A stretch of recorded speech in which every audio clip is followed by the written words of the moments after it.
drive them because, God, they get shaken around. But serious competition. We might have a production and a specials championship. For me, I want to beat as many cards as I can. The prologues, run on the Friday before every race, always produce some interesting developments. The prologues determine start positions for the race and also give drivers, co-drivers and spectators a little taste of what they can expect when crews come out with all guns blazing the next day. The proudly South African Nissan hardbodies, built under the guidance of Nissan's motorsport manager Glyn Hall, has dominated South African off-road racing in recent seasons. Reigning champions Hannes Grobler and Francois Jordan set the fastest time in the production vehicle category on the 45-kilometre prologue. Hot on their heels were teammates Alfie Cox and Ralph Pitchford, who ran into some early navigational problems. Okay, hairpin left coming up, yeah. Here. Is that it there? No, I think we missed it. Sorry. No, there's no market. We have to be sharp here. There. 790 right. Despite little hiccups, Cox and Pitchford were only 2 minutes behind Grobler and Jordan to grab second place in the production vehicle category. On the special vehicle front, the ever-aggressive Gary Berthold and Siegfried Rousseau were busy setting up the fastest prologue time for the fourth event in a row. Berthold comes from a motor racing family and cut his off-road teeth navigating for father Bodo. Brother Bevan was also in the Sun City field with a lot of friendly family rivalry floating around. The route was very tight and bumpy in sections, with crews having to mix caution with aggression.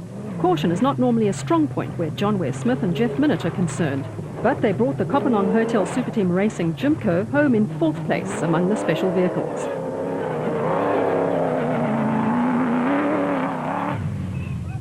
Former Class E champions Mark Cronje and Chris Birkin were also a little cautious in the Castrol Toyota Hilux running in Class D. They were around 4 minutes slower than pace setters Grobler and Jordan, but were fourth in the production vehicle category and ninth overall. Chasing the Toyota were Clint and Rob Gibson in the bat, eventually finishing seventh in the special vehicle category and 10th overall.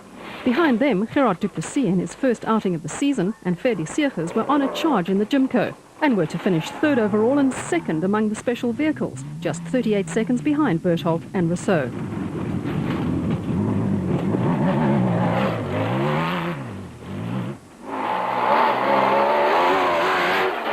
Nick and Ryan Harper were another crew not taking too many chances on the prologue. Out in another bat entry running in Class A, the father and son team eventually finished 33rd overall and 21st in the special vehicle category.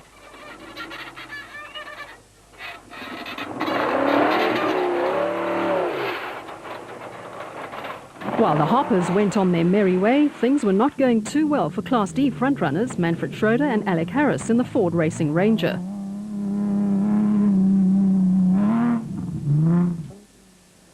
The Ranger was carrying the scars of an encounter with a tree that left them with two-wheel drive only and dropped them down to 13th overall and 4th in the production vehicle category.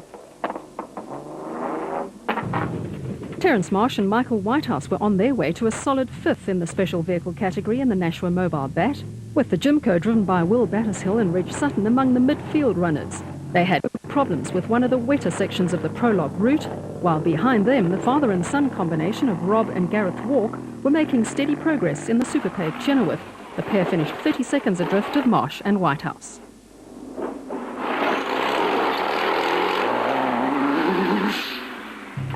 Matters were going along smoothly for Class D Championship leaders Gavin Cronje and Robin Houghton. The Castrol Toyota Hilux crew were enjoying a clean run, but trouble was lurking.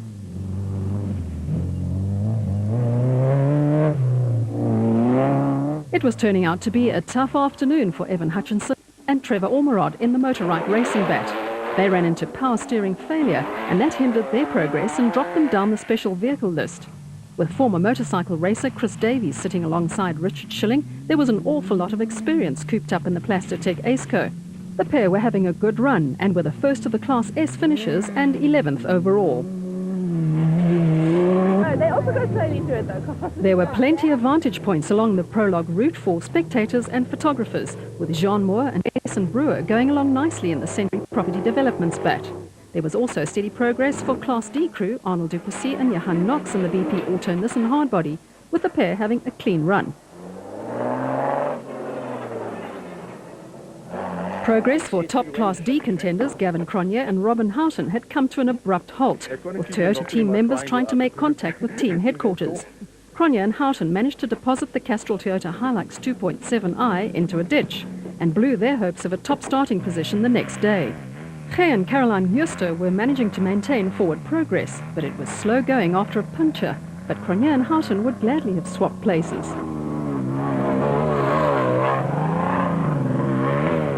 Shamir Variawa and VZ Van Zyl were another crew content to adopt a cautious approach on the prologue. Out in the total Porter PR1, the pair were to end up in 8th place in Class A and 12th overall. While Variawa and Van Zyl were cruising along, Kutsia Labuskaghni and Johan Gerber were another crew who looked to be making steady progress, only to run into late problems in the Raysonics Nissan hardbody. Mechanical problems dropped them way down the field and ruined their afternoon. Another crew to have their afternoon turned sour were Hein Mulman and Cecil Fincham in a Toyota Hilux. They were also to be classified among the prologue non-finishers and were faced with some overnight repair work. They had the frustration of seeing other cars whip past them. One of those was a top car racing Nissan hardbody in the hands of Dion Skulman and Jan Syme. A smooth run took them to 3rd place in Class D and 14th overall. Chris Visser and Jaapie Badenhorst were the first Class E entry, around 3 minutes ahead of Hugo and Jaap de Bruin, with Hamish and Alistair Stubbs bringing their Viper home in 2nd place in Class B, with Colin Matthews and Jannie Erasmus hot on their heels in the WPP Footloose.